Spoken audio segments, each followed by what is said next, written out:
혹시 이제 지리에 대해서 짧게 짚고 이제 바로 이어서 또 하겠습니다. 어차피 우리 항상 새롭잖아요. 주의 말씀도 새롭고 새 찬양으로 부르고. 우선은 예루살렘, 이스라엘을 우선 머릿속으로 그려보라 그랬어요. 일부러 지도를 놓지 않고 하는 이유는 딱 어디 지명이 나오면 거기 이렇게 바로 지도를 보지 않고도 알 수 있도록 하시는 게 좋아요. 자, 지도에서 우리가 예루살렘을 두고 오른쪽이 어디라 그랬죠? 동쪽. 옛 제후국 아람이죠. 거기가 시리아지요. 그리고 북동쪽 한시 지역으로 쭉 올라가면 좀 멀어요. 그런데 어쨌든 북동쪽으로 쭉 올라가면 거기가 그 다음 제후국 아수르. 예. 그리고 그 다음이 이제 바벨론이다라고 표현했는데 우리 김준성 목사님께서 정정해 주시기는 사실은 바벨론은 아수르의 좌측에서 시작해서 아래쪽으로 내려가요. 그래서 오른쪽 동쪽까지 더 가요. 그러니까 전체적으로 보면 오른쪽 동쪽도 바벨론이 맞지만 정확하게 얘기하자면 아수르의 좌측부터 해서 유브라데스하고 티그리스 강 사이로 해서 밑으로 아수르의 밑에 지역까지 해서 오른쪽까지 더 가게 된다. 그래서 그 다음이 그 지역이 어디라고요? 바벨론. 이 바벨론의 문명의 발산지라 그러잖아요. 그죠? 발상지. 그리고 여기서 아브라함이 온 거죠. 물을 건너서 와서 이제 히브리인이 된 거죠. 물을 건너오다. 다음에 그 동쪽으로 더 가면 어디라 그랬죠? 거기가 페르시아. 그 다음 페르시아 제국. 자, 아람, 아수르, 바벨론, 페르시아, 그 다음에 헬라는 이젠 동쪽이 아니고 어디예요? 서쪽으로 가야 돼. 서쪽 끝쪽으로. 서쪽으로 쭉 가면 거기에 이제 그리스의 위쪽 마게도니아가 있어요. 마케도니아. 예, 거기가 알렉산더 대왕이 거기서 났죠. 그죠? 그래서 이 서쪽부터 해서 동쪽까지 다 먹은, 제일 많이 먹은 거예요. 그죠? 대단한 거예요. 그 다음은 이제 헬라 다음은 로마. 네, 로마는 이 이탈리아니까 그리스의 서쪽으로 더 가는 거예요. 그래서 그리스의 끝까지 가면 거기가 뭐냐면 이제 이탈리아. 장화처럼 생겼다 그래 지도에. 거기서부터 동쪽으로 해서 이 바벨론이 차지했던 페르시아가 차지했던 그리고 남쪽 어디 애국까지 다 제일 많이 먹은 데가 여기예요. 그래서 순서상으로 하자면 우선 예루살렘을 중심으로 해서 아람, 아수르, 바벨론, 페르시아, 그 다음에 헬라, 그 다음에 로마. 이게 이제 성경의 역사적인 이제 지리적 배경이 이렇다라고 생각하시면 되겠고, 우선 바울의 1차 전도 여행을 지난주 설교 때 제가 시계 방향으로 알려드렸잖아요. 이게 정확한 건 아니에요. 하지만 그쪽 부근으로 생각하면 이제 그나마 그쯤이구나라고 생각하시면 된다. 그래서 예루살렘을 중심으로 쭉 북쪽으로 12시 방향으로 쭉 올라갔어요. 거기가 가이사랴. 더 올라가면 어디요? 안디옥. 여기까지가 몇 킬로 걸린다 그랬어요? 어쨌든 서울과 부산보다 더 멀다라 그랬어요. 그래서 약 500km 정도 더 멀다. 요 정도만 알고 계셔도 돼요. 그리고 이 안디옥을 우린 다시 12시가 아니라 어디로 갖고 오냐면 3시로 갖고 와요. 3시로 갖고 와서 3시에서 이제 1차 전도여행이 출발을 한 거예요. 출발을 해서 몇 시 지역으로 갔죠? 예, 7시 지역. 정확하게 7시는 아니지만 7시쯤으로 간 거예요. 3시에서 7시 쪽으로 쭉 배를 타고 한 200km를 간 거예요. 거기 갔더니 거기가 구브로. 뭐라고요? 구브로. 영어로는 유식하게 키프로스 공화국. 자, 구브로의 수도가 파포스. 예, 바보. 예, 거기에요. 예, 그 다음에 거기서 이제 원래는 정확하게 얘기하자면 제가 그 다음에 7시에서 몇 시로 간다 그랬어요?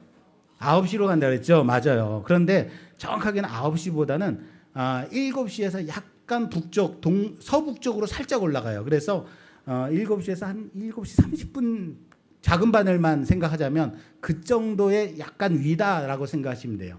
거기에 도착해서 거기서 어디로 올라가냐면 이제 9시 지역에서 어디로 올라가요? 비시디아 안디옥으로 가는 거예요. 목적지가 비시디아 안디옥이다. 여기가 이제 12시 방향이라 그랬어요. 근데 원래 더베가 끝이고 어디죠? 그 밤빌리아의 항구. 거기서 북쪽으로 12시 방향으로 쭉 올라가면 거기가 비시디아 안디옥이에요. 그런데 그렇게 직진으로 올라갈 수가 없어요. 정확하게 말하자면. 왜? 그 위에는 뭐가 있어서? 타우루스 산맥이 있어서. 타우루스 산맥이 아주 험해서 그쪽으로 그 직진으로 올라가면 짧은데 그렇게 못 가요. 그래서 9시 방향으로 돌아서 12시로 가는 거예요. 거기가 이제 로마의 비아 세바스테라고 해서 로마의 길이 있습니다. 군인들이 사용하고 고속도로 같은 곳이에요. 그게 약간 돌아서 가게끔 돼 있다. 그래서 비시디아 안디옥으로 올라갔다. 그 다음에 몇 시로 가죠? 12시에서 1시. 1시는 뭐가 있었죠? 거기가 이제 목적지. 다 이고니온, 루스드라 이런 건 잘 몰라도 돼요. 그 다음에 마지막 목적지 더벨. 따라서 합시다. 더벨. 예, 1시 지역. 여기가 이제 종착지예요. 여기서 이제 다시 12시, 9시, 7시, 6시, 3시로 이렇게 돌아가는 거예요. 안디옥으로. 아시겠죠? 그런데 자, 1시에서 2시 방향에 뭐가 있다? 고향인 다소, 길리기아 다소가 있어요. 다소. 길리기움이 뭐라 그랬어요, 지난주에? 길리기움. 유명한 특산품이라 그랬어요. 길리기아의 특산품. 길리기움. 예. 중국의 유명한 특산품은 미단, 그죠? 실크. 그래서 실크로드라 그러죠. 이 길리기아의 유명한 천은 길리기움. 흑염소 털로 만든 방수되는 천. 예, 기억나시죠, 이제? 예. 이 천으로 뭘 만들었다? 군인들의 텐트. 예, 이제 기억나시죠? 예, 이거 복습하다가 다 끝나게 생겼어. 예. 자, 그런데 다소로 집으로 돌아가면 여기는 가까워요. 한 200km밖에 안 돼요. 그런데 다시 1000몇백 킬로를 돌아서 안디옥까지 돌아갔다. 왜? 그 사이에 뭐가 있어서? 타우루스 산맥이 거기도 있어요. 타우루스 산맥이 서쪽으로 해서 동쪽으로 크게 있습니다. 존재하고 있는데 여기를 넘어가기 힘들다? 불가능하냐? 가능하냐? 가능할까요? 불가능할까요? 불가능하진 않다. 왜? 알렉산더 대왕도 그 길을 길리기아 관문을 통해서 통과했으니까. 그리고 로마도 그 길을 통해서 왕래를 해요. 그렇기 때문에 갈 수는 있다. 그러나 좀 뭐라 그럴까? 험하기 때문에 어려운 길이긴 하다. 그런데 왜 바울이 그쪽으로 가지 않았다? 그 다음에 2시에서는 3시가 가깝죠. 예, 다소에서 출발지 안디옥은 매우 가깝습니다. 그런데 그쪽으로 가지 않은 이유. 지난주 설교죠. 예, 유튜브에 찾아서 보십시오. 그래서 이것은 인간적인 관계로 간 길이 아니라 성령의 인도하심을 따라 간 길이다라고 했습니다. 자, 그러면 여러분 보세요.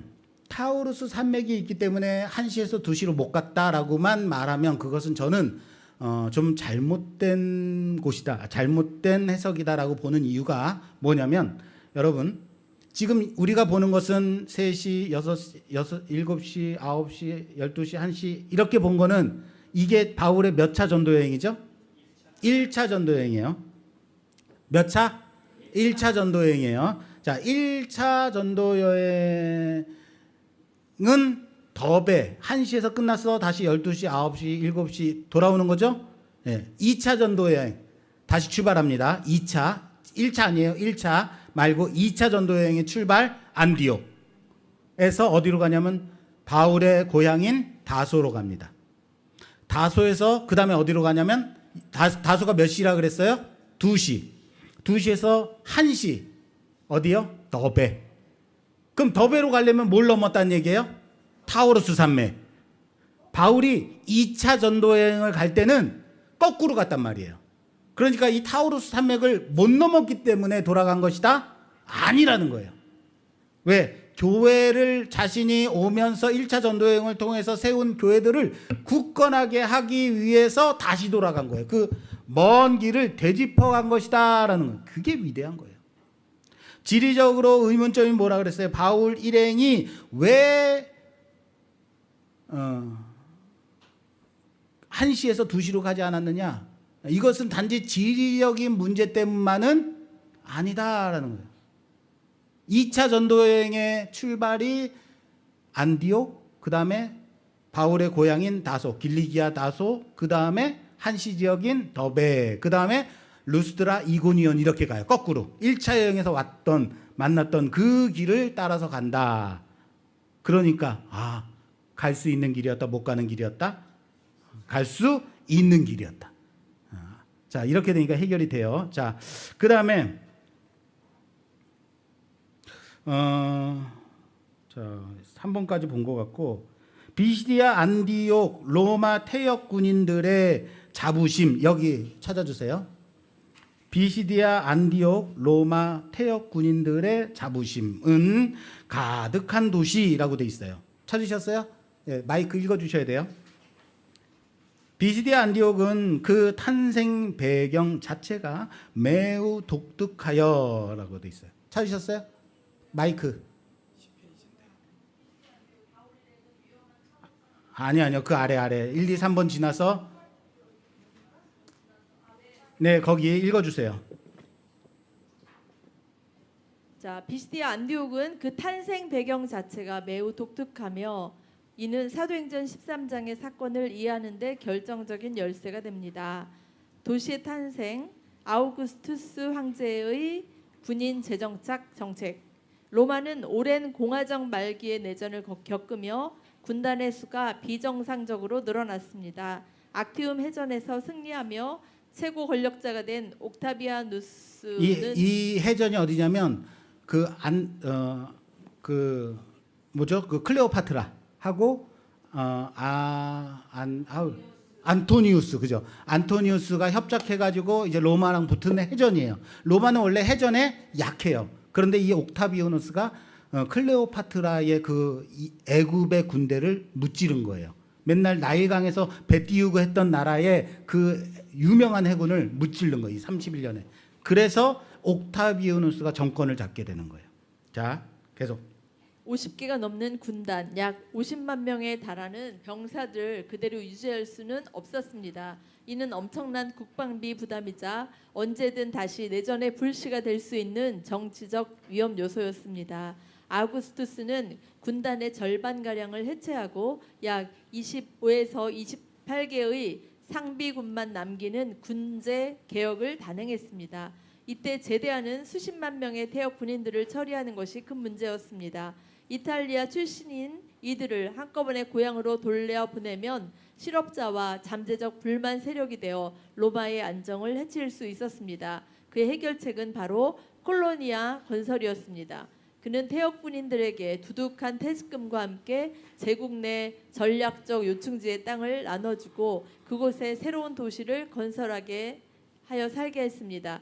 비시디아 안디옥은 바로 이 정책에 따라 기원전 25년경 건설된 대표적인 로마의 군인 식민 도시였습니다. 자, 여기까지.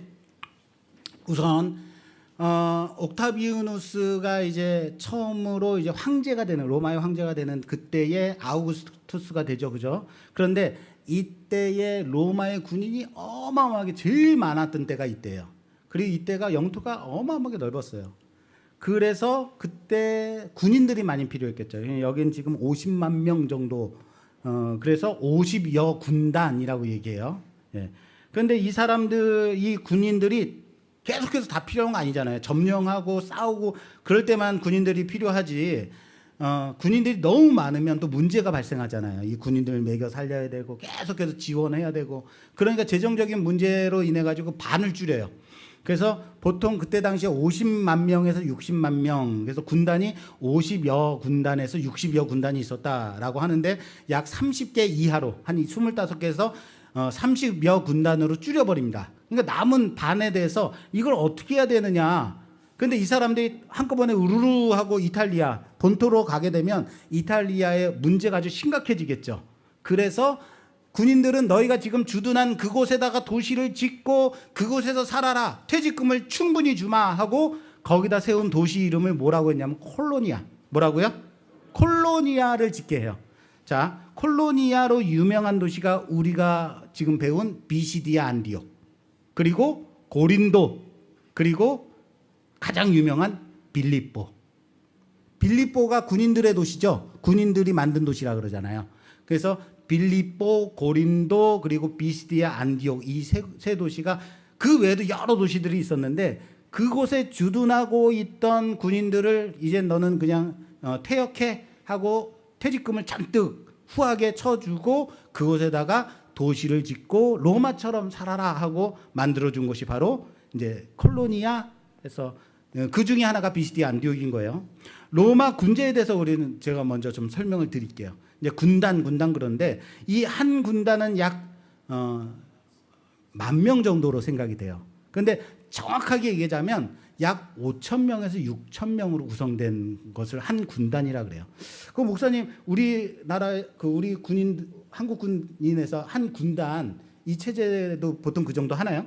우리나라 군단은 보통 35,000. 어유, 더 많네요. 더 크네요. 35,000. 그게 1군단, 2군단 그러는 거죠.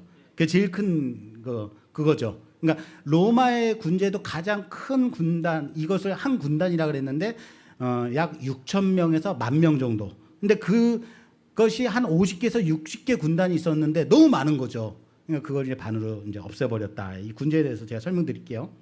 이 한 군단을 이루는 것을 한 군단을 레기온이라고 합니다. 뭐라고요? 레기온. 예, 라틴어예요. 예, 우리는 라틴어도 하는 교회예요. 1만 명 정도를 이제 한 레기온이라고 하는데 정확하게는 한 6,000명 정도로 구성돼 있다. 그런데 그것도 사실은 조금 이렇게 오바된 거예요.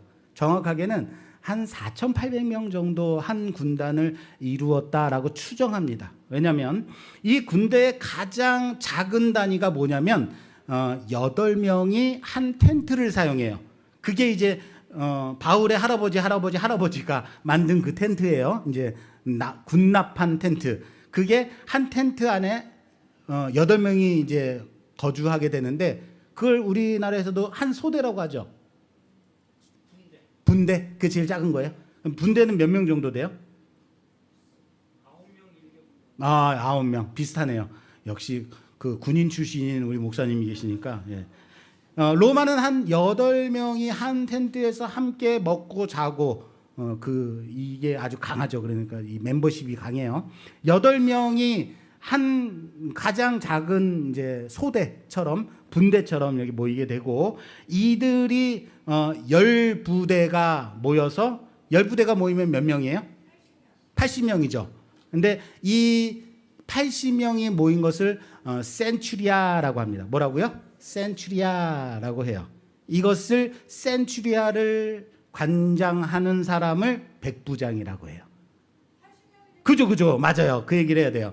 보통 백부장이면 100명의 대빵이잖아요 라고 생각하게 되는데 실제는 약 80명의 대빵인 거예요. 정확하게 얘기해서는. 예. 그런데 그것을 편하게 얘기해서 백부장이라고 표현을 해요. 이 센추리아가 이제는 6개가 모여요. 몇 개요? 6개가 모이면 몇 명이에요?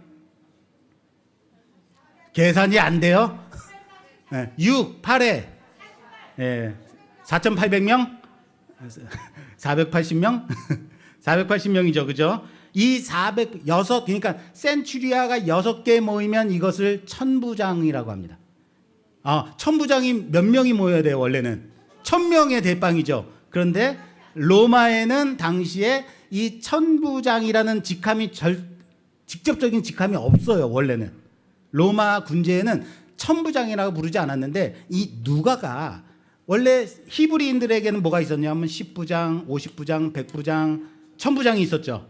그것을 따와서 이해하기 쉽도록 천부장이라고 표현한 거예요. 그래서 정확하게는 480명의 대빵이 천부장. 실제로 1,000명의 군인을 지휘한 게 아니다. 백부장 6의 군대, 다시 말해서 약 480명을 지휘하는 이 사람을 튜리큐너스라고 해요. 튜리큐너스. 예. 이건 까먹으셔도 돼요.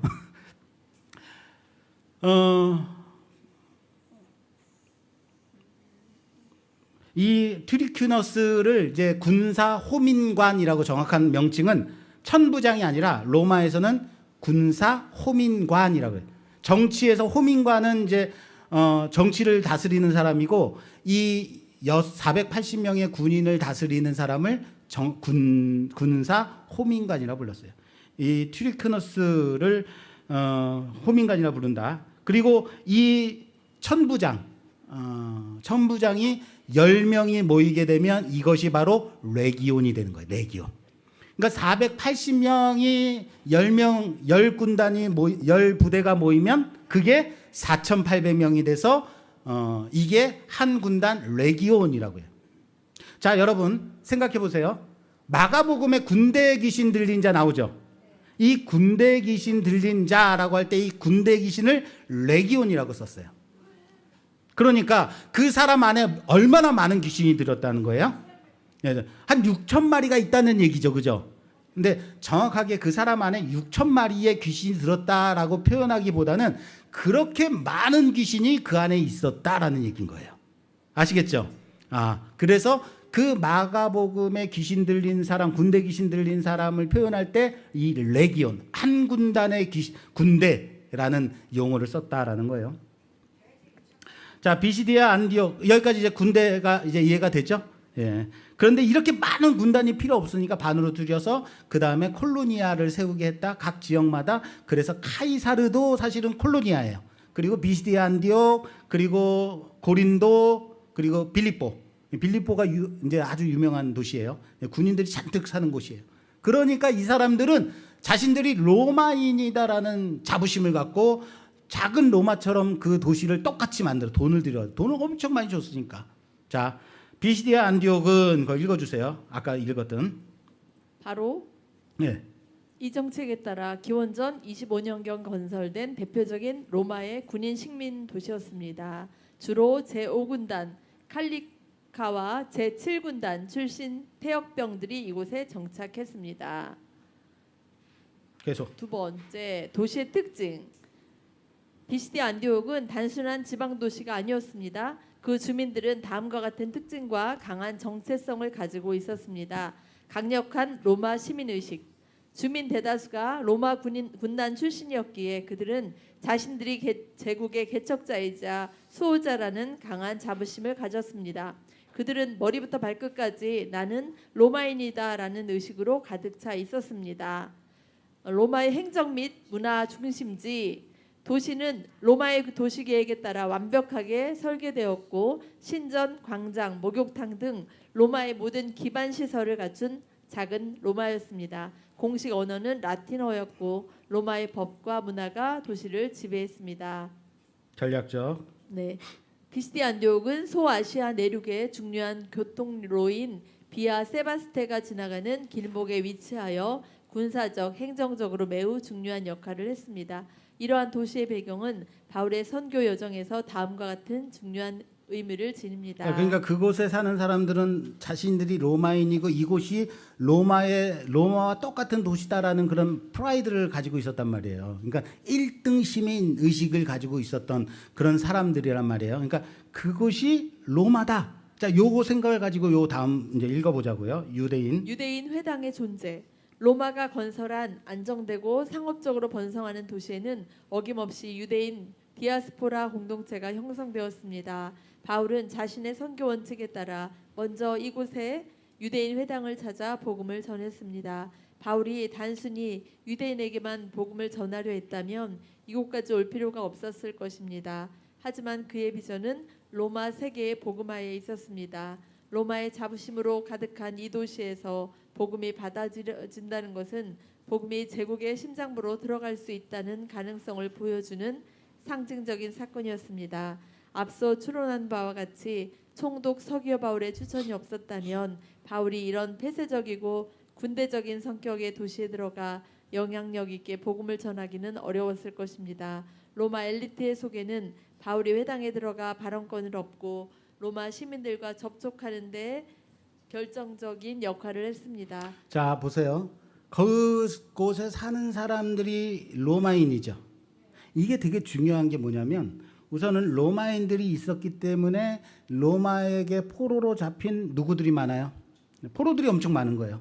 포로들이 많다는 얘기는 다시 말해서 예루살렘, 유대에서 붙잡혀온 포로들도 엄청 많았겠죠. 그러니까 그곳에는 우선은 1등 시민들이 로마 시민들이 많았고 로마 시민 군인 계급이죠. 이 많았고 그리고 그들에 의해서 붙잡혀온 포로들이 많은데 포로들이 많았다는 얘기는 그곳에 유대인들도 많았다. 유대인들이 많으면 유대인들이 모이면 모일 때마다 뭘 만드냐면 회당을 만들어요. 이 회당은 예루살렘 성전과 다른 용도입니다. 모여서 예배를 드리는 곳이에요. 모여서 예배를 드리는 곳. 그러니까 이 안식일마다 유대인들은 이 회당에 모여서 예배를 드리는 곳이고, 이 회당들이 이 콜로니아에 많아요. 왜냐하면 로마 시민들이 자신들이 이제 포로로 데려온 일종의 하인, 종처럼 노예들을 부려가지고 자기의 생활을 더 윤택하게 만드니까. 그러니까 그 회당이 많으니까 바울이 먼저 찾아간 곳은 회당. 근데 회당에서 유대인들에게 전도하러만 간 것이 아니라 그곳에서 이 말씀을 듣는 유대인뿐만 아니라 이방인들까지 복음을 전하기 위해서 그곳을 방문했다라고 보고, 여기서 생각해 보세요. 이 비스디아 안디옥, 빌립보, 고린도 이런 콜로니아의 로마의 시민들이 복음을 받아들인다면, 여기서 복음이 받아들여진다면 진짜 로마, 이탈리아에 있는 로마에게도 복음이 전해질 것이다라는 그런 어떤 일종의 테스팅이죠. 아, 이게 되는구나. 무슨 말인지 이해되세요? 네. 여기서도 된다면 거기도 될 거야 라는. 그래서 바울이 꿈꾸고 있었던 것은 뭐냐면 이 정말 제국의 심장인 로마까지 복음이 전해지고, 그 로마를 넘어서 그 다음 서바나, 스페인까지 복음을 전하는 것. 자, 거기까지. 그래서 이 지금 콜로니아의 복음을 전하는 것은 바울에게는 매우 중대한 역할을 하는 곳이다 라고 생각했던 것 같아요. 자, 결론적으로 바울이 비시디아 안디옥에서 유대인들의 거센 반대에 부딪혔을 때 우리가 이방인에게로 향하노라라고 선언한 것은 단순한 선언이 아니었습니다. 그 선언이 울려 퍼진 장소는 바로 로마 제국의 축소판이자 로마의 자부심이 살아 숨쉬는 도시였기에 이 사건은 복음이 유대의 울타리를 넘어 본격적으로 로마 세계, 즉 이방 세계를 향해 나아가는 역사적인 전환점이 되었던 것입니다. 따라서 서기오 바울의 해심 사건은 단순히 한 사람이 예수를 믿게 된 것을 넘어 바울의 선교 전략이 아시아 내륙으로 확장되는 결정적인 계기를 마련해 주었다고 볼 수 있습니다. 자, 오늘 주일 말씀에 본 이제 서기오 바울에게 복음이 전해진 것, 이 서기오 바울로 인해서 비시디아 안디옥으로 이제 바울이 파송을 받았다라고까지 생각할 수 있는 이유가 바로 이 부분인 거예요. 그러니까 비시디아 안디옥 출신 누구다? 서기오 바울이 비시디아 안디옥 출신이다. 지난번에 제가 말씀드렸죠. 거기에 세르기오 파울로스, 그러니까 세르기오 가문의 비석들이 지금도 발견이 되는 거예요. 그러니까 비시디아 안디옥에서 이제 뼈대 깊은 가문을 가지고 있는 세르기오스, 다시 말해서 서기오 가문에 있던 서기오 바울이 총독이 돼가지고 지금 구브로에 와 있는 거죠. 그러니까 구브로에 와서 바울의 복음을 전함을 듣고 마음이 동한 거죠. 이제 믿게 된 거죠. 게다가 놀라운 기적까지 보고 또 말씀을 들으니까 이게 진짜 진리구나 생각하고 우리 가족들에게, 내가 아는 사람들에게, 내 친척들에게 저기 비시디아 안디옥에 있으니 가서 좀 전해주시오 하고는 뭘 받았겠다, 추천서나 뭘 받았겠다라고 추정하는 이유가 바로 여기 있는 거예요. 이해되시죠? 자, 안식일에 회당에 들어간 바울은 구약 성경 전체를 간통하여 예수 그리스도가 어떻게 구원의 성취인지를 논리적으로 설교합니다. 이 설교는 사도행전에 기록된 바울의 첫 설교로 매우 중요합니다. 많은 이방인들이 큰 관심을 보였으나 시기심에 사로잡힌 유대인들이 이들을 반대하고 핍박합니다. 이에 바울과 바나바는 하나님의 말씀을 마땅히 먼저 너희에게 전할 것이로되 너희가 그것을 버리고 영생을 얻기에 합당하지 않은 자로 자처하기로 우리가 이방인에게로 향하노라라고 선언하며 선교의 방향이 이방인에게로 공식적으로 전환됨을 보여줍니다. 네, 이거는 이제 다음 주에 이제 시기하다에 대한 부분을 우리가 이제 또 주일날 설교로 볼 겁니다. 다음 3단계. 3단계 루가오니아 지방 이고니온. 비시디아 안디옥에서 쫓겨난 바울 일행은 동쪽으로 이동하여 이고니온에 도착합니다. 이제 12시에서 1시 쪽으로 가는 거예요. 그 과정에 살짝 밑으로 내려가면 이고니온이 있고 루스드라가 있습니다. 그리고 마지막에 어디요? 더베 정도는 외우자고요. 더베 정도는. 네. 네. 두 글자니까. 예. 네, 다음. 네, 계속. 이곳에서도 많은 유대인과 헬라인이 복음을 믿었지만 순종하지 않는 유대인들의 선동으로 돌에 맞을 위험에 처하자 피신합니다. 두 번째 루스드라, 남쪽으로 내려가 루스드라에 도착합니다. 여기서 바울은 나면서부터 걷지 못하던 사람을 고칩니다. 이 기적을 본 루스드라 사람들은 지역에 전해 내려오던 신하 신화를 떠올리며 말을 잘하는 바울을 헤르메스로, 풍채가 좋은 바나바를 제우스로 여기고 제사를 드리려 합니다. 바울과 바나바는 옷을 찢으며 자신들도 같은 사람임을 외치며 이를 겨우 말립니다. 그러나 곧 안디옥과 이고니온에서 온 유대인들이 군중을 선동하여 바울을 돌로 쳤고 죽은 줄 알고 성 밖으로 끌어냅니다. 그러나 바울은 제자들이 둘러쌌을 때 기적적으로 일어나 다음 날 더베로 떠납니다. 더베에서는 자. 비교적 평온하게 복음을 전하며 많은 제자를 삼았습니다. 네. 그 비시디아 안디옥에서 이제 복음을 전하다가 이제 배타적으로 유대인들이 이제 배타적으로 하니까 거기서 쫓겨나서 발에 먼지를 털고 나와서 이고니온으로 가. 이게 이고니온에서는 이제 돌에 맞을 뻔했고 그 다음에 루스드라로 가면 거기서는 아예 돌에 맞아요. 그래서 죽어요. 거의 죽었다 생각될 정도로 돌에 맞고 거기서 다시 일어나서 이제 마지막 더베로 가는 거예요. 그러니까 점차 뭐가 더 심해져요? 이제 핍박이 환란이 심해지는 건데 이 루스드라가 재밌는 지역이 뭐냐면 여기에 처음에 갔을 때 그 루스드라 사람들이 아주 환영을 해요. 바울과 바나바를. 왜냐하면 이곳에는 그 전부터 내려오던 신화가 있었어요. 어떤 신화가 있었냐면 아주 옛날 옛적에 세상을 통치하는 신 두 신이 있는데 제우스랑 헤르메스 두 신이 있는데 이 두 신이 땅에 내려와서 사람들을 이제 보려고 내려왔다가 사람들이 이 루스드라 사람들이 다 옷이 남루하고 보기에 그냥 별것 아닌 것 같고 그래서 대접을 안 했는데 어떤 노인이 이 두 신을 대접해가지고 그 노인이 아주 잘 됐다. 그리고 이 두 신이 떠나면서 내가 다시 올 것이다라고 전해지는 신화가 있었어요. 그런 신화가 있어가지고 그 다음부터 이 신화를 들은 사람들은 외부에서 나그네가 둘이 딱 오면 먼저 이제 긴장하는 거죠. 이게 신일 수 있다. 이게 제우스인가? 헤르메스인가? 헤르메스 맞나요? 네, 헤르메스인가? 하고 주목을 하게 되는 거예요. 그래서 나그네에 대한 대접이 이곳이 좋아요. 그래서 바울과 바나바가 들어갔는데 이곳에서 누구죠? 못 걷는 사람을 일으키죠. 기적을 일으킨 거예요. 사람들이 놀란 거죠. 와! 왔어. 드디어. 우리가 그렇게 기다리던 그 제우스와 헤르메스가 왔어. 라고 얘기하는데 바나바가 풍채가 좋다고 말을 해요. 그러니까 바나바를 제우스라고 생각을 했던 거고 게다가 이제 헤르메스 신은 말을 잘하는 신이 돼요. 그러니까 달변. 그래서 바울이 보통 복음을 많이 전하잖아요.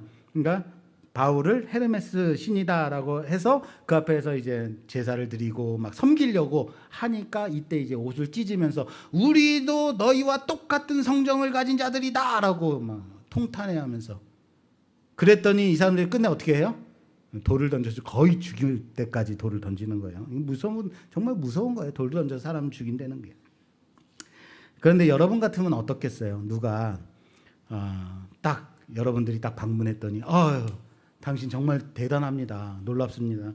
당신이 신인가 봅니다. 그러면 뭐 그럴 수도 있고요. 뭐 그러지 않겠어요? 안 그럴 자신 있으세요?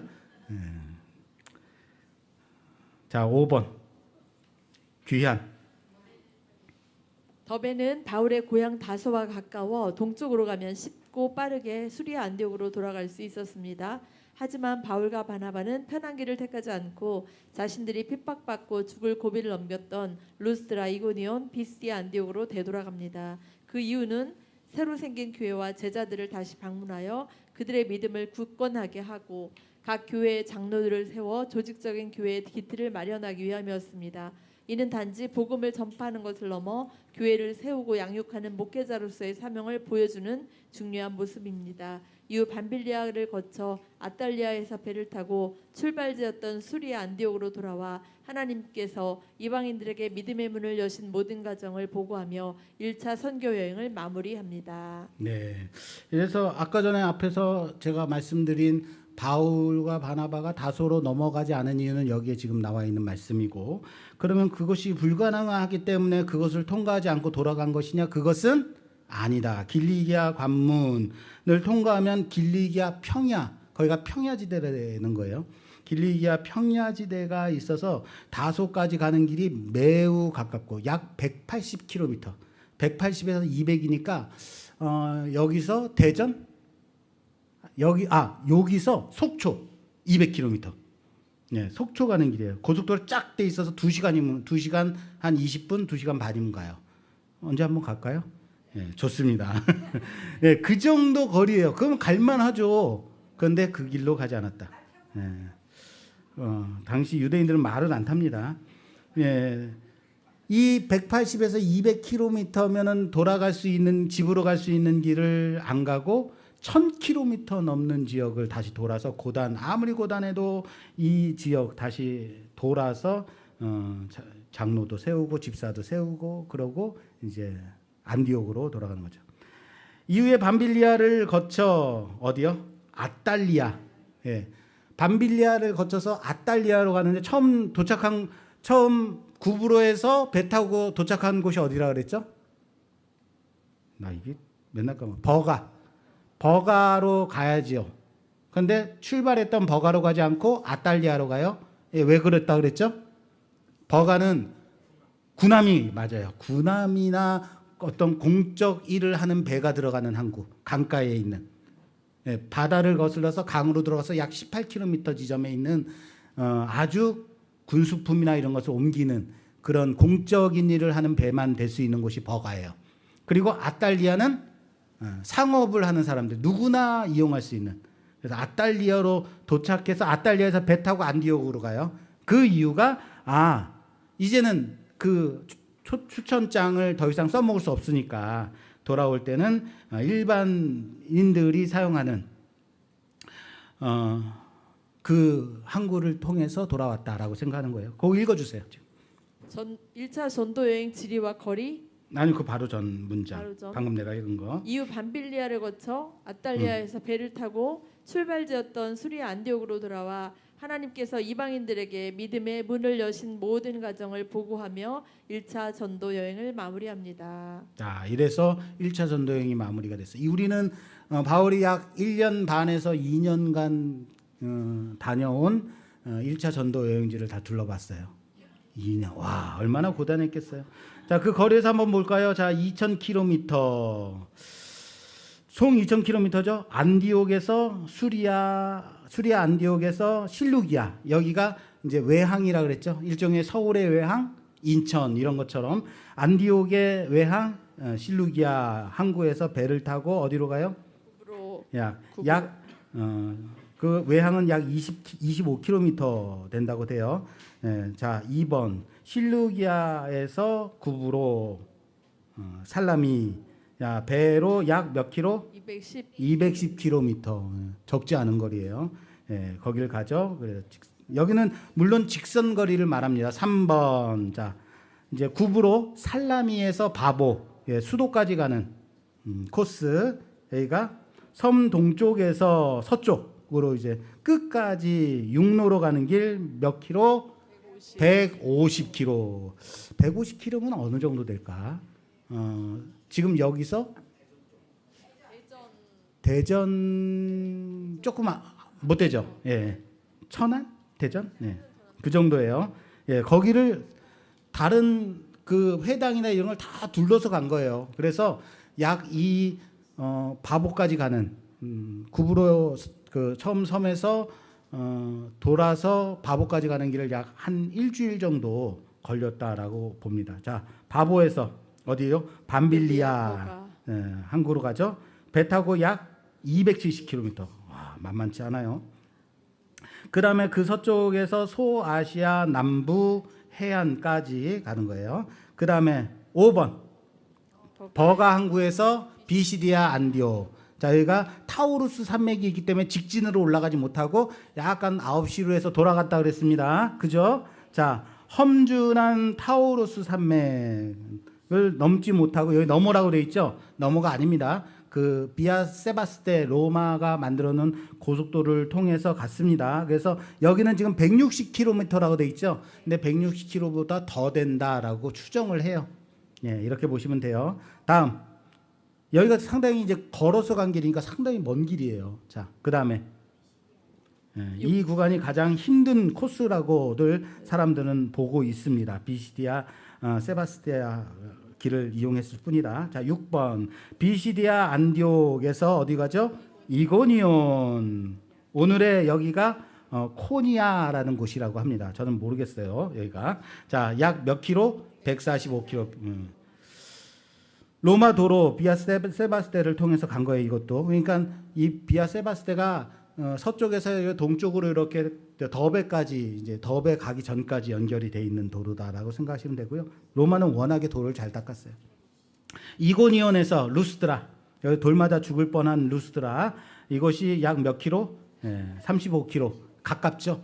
여기서 부천까지 가는 데가 50킬로예요. 그러니까 부천까지 가지 않는 되니 여기서 잘하시겠다. 35킬로면 바우처 택시를 탈 수 있는 30킬로를 넘은 거예요.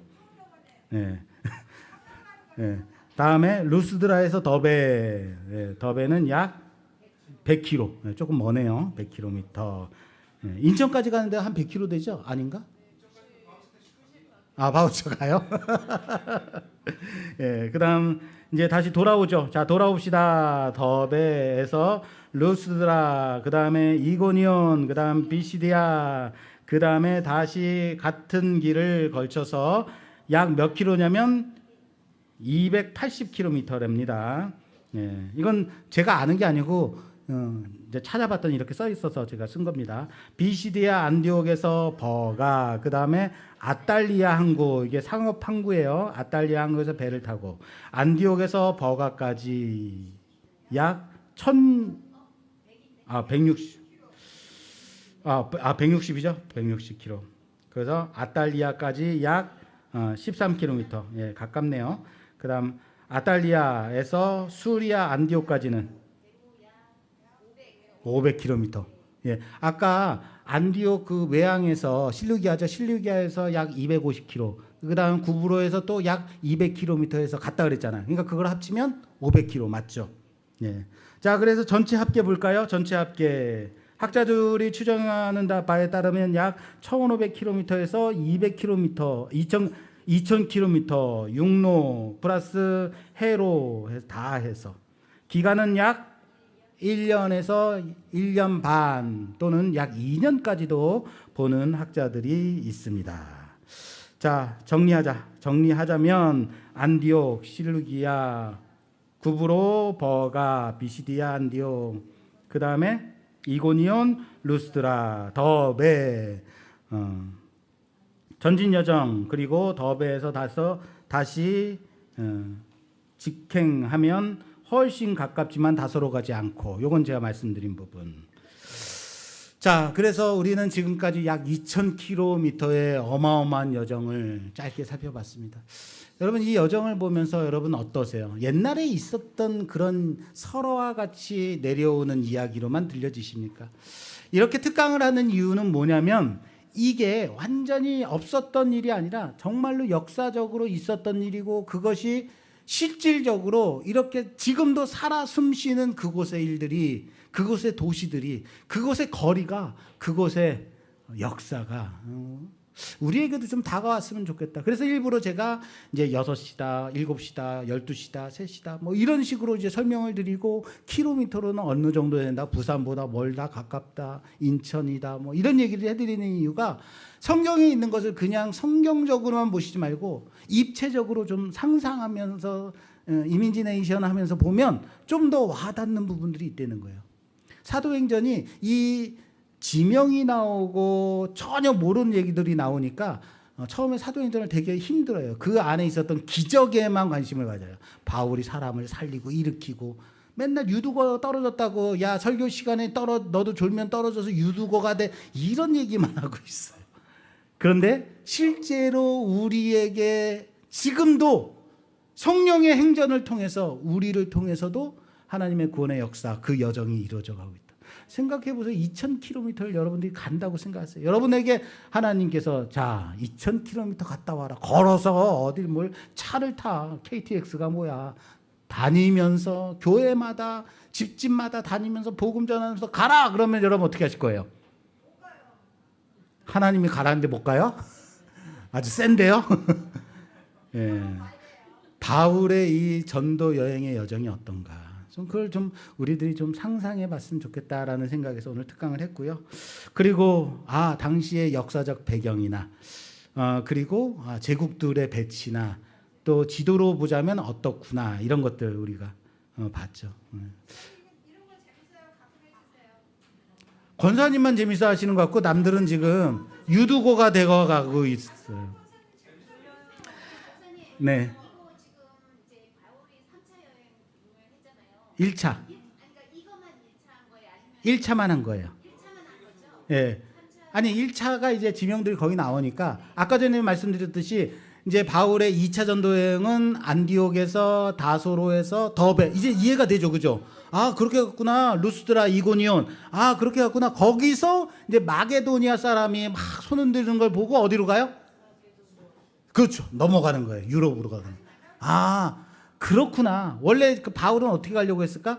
루스드라에서 비시디아 안디옥으로 해서 다시 밑으로 내려오고 옛날에 내가 지난번에 세운 교회들 어땠을까? 그렇게 생각하고 있었겠죠. 아니면 소아시아로 그 더 안쪽으로 가려고 생각을 했겠죠. 그런데 그게 아니라 서쪽으로 더 가라. 뭐 이런 그런 지명들이 이제 조금씩 와 닿는 거예요. 물론 우리는 또 까먹을 거예요. 그래서 목사가 할 만해요. 다음에 또 특강하니까. 그래서 만약에 필요하시다면 또 2차, 3차 또 이런 시간을 좀 갖는 것도 한번 고민해보고 이야기거리가 또 재미있는 이야기거리가 있어야 되잖아요. 이야기거리 오늘 많이 풀었습니다. 그리고 혹시 가능하다면 예전 그 구약 시대의 이제 아브라함 또는 이스라엘의 지도, 성서지리 이런 것도 우리 성서지리의 또 대가가 교수로서 하셨던 분이 김종천 목사님이에요. 한번 이제 특강도 좀 하셔도 좋을 것 같습니다. 또 다른 질문 혹시 있으실까요? 없으신가요? 예루살렘은 없었죠. 그냥 제가 이제 예루살렘이 어디쯤에 있었다라는 것을 설명하기 위해서 예루살렘에서 약 500km 올라가면 거기가 안디옥이다라는 말씀을 드렸던 거죠.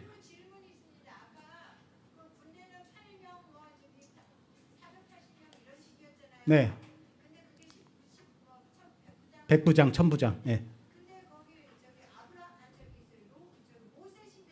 네. 예. 맞아요. 그거는 맞는 거예요. 그러니까 히브리인의 개념에서 가지고 있었던 백부장, 천부장의 개념을 이제 이 성경을 읽는 독자들을 위해서 천부장이란 단어를 쓴 건데 이 천부장이란 단어는 실제적으로 로마에서는 없다. 그런 단어가 없어요. 그냥 설명하기 위해서 쓴 거고 정확하게는 군사 호민관이라고 쓴 거예요. 네, 군사 호민관 그게 약 480명의 대장이죠. 그리고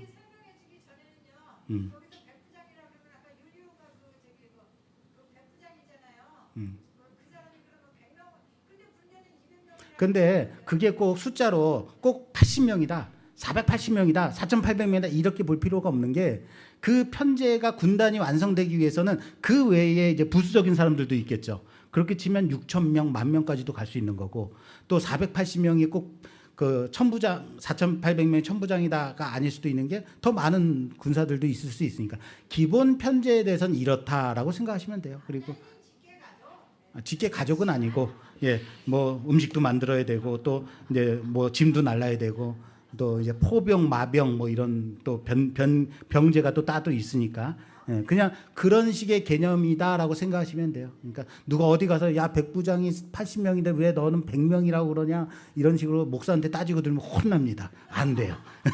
자, 다른 질문 없으시죠? 자, 그럼 이제 끝내도 될까요?